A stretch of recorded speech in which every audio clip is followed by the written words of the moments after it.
Good morning, everyone. It is Wednesday, the 13th of March. We're in the middle of the school break this week, and so parents who have children out of school are doing either vacation things or pawning them off on grandparents in order to take care of them while the parents work. These weeks leading up into Easter, the Easter weekend, I've been focusing on the crucifixion stories in the Gospel of John. And there's several things that have sort of struck me as being something that I've noticed for perhaps the first time. And one is this a passage of scripture from John chapter 18, verses 1 to 3. And it says this: When he, that's being Jesus, finished praying, Jesus left with his disciples and crossed the Kidron Valley. On the other side there was a garden, and he and his disciples went into it. Verse 2. Now Judas, who betrayed him, knew the place, because Jesus had often met there with his disciples. So Judas came to the garden, guiding a detachment of soldiers and some officials from the chief priests and the Pharisees. They were carrying torches, lanterns, and weapons.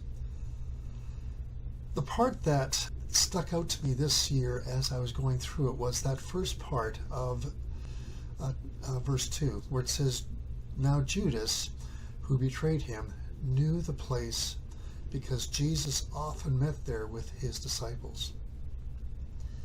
This garden, which we call the Garden of Gethsemane, across the Kidron Valley, was a place that Jesus often went to pray with his disciples.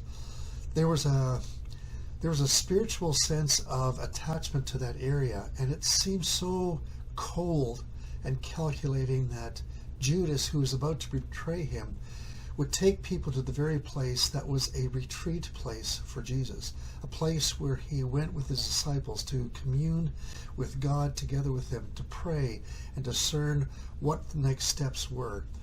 And it is that very place that Judas brings the soldiers and the chief priests and the Pharisees to capture Jesus in this holy, secluded place that is meant for communing with God.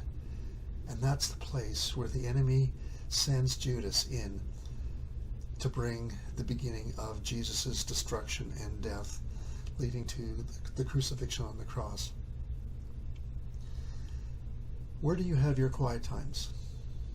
You sometimes find that in the space of where you have your quiet times, sometimes it gets distracting things coming in there trying to disrupt and destroy or misdirect you.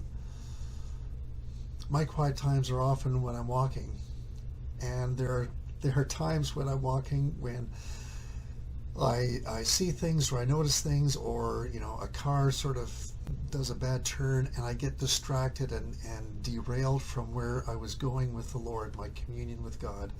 And I get thinking about bad drivers and don't they know how to use their blinkers and all this crazy stuff that is interrupting, and it's bringing anger, resentment, and violence into this place that is to be a place of holy communion with God. Does that sometimes happen with you? Your quiet time gets disrupted by your phone going off, the fire alarm all of a sudden ringing for no apparent reason other than it needs to change a battery. I hope that doesn't dissuade you from making those precious times, those times of communion with God. Because as much as those are distractions, they are still holy places, and they're places where hopefully your family knows and understands that you are meeting with God. Regardless of what distractions you might have, I want to encourage you to continue to develop those places that are set apart for communing with God. Those places where you know you can get a quiet getaway, even though sometimes there's disruptions. But there's a place that you can get a quiet getaway to commune with God, to listen to Him, to speak to Him, and just to be aware of His presence and His love for you. God bless you, church. Praying that you will have a great day today.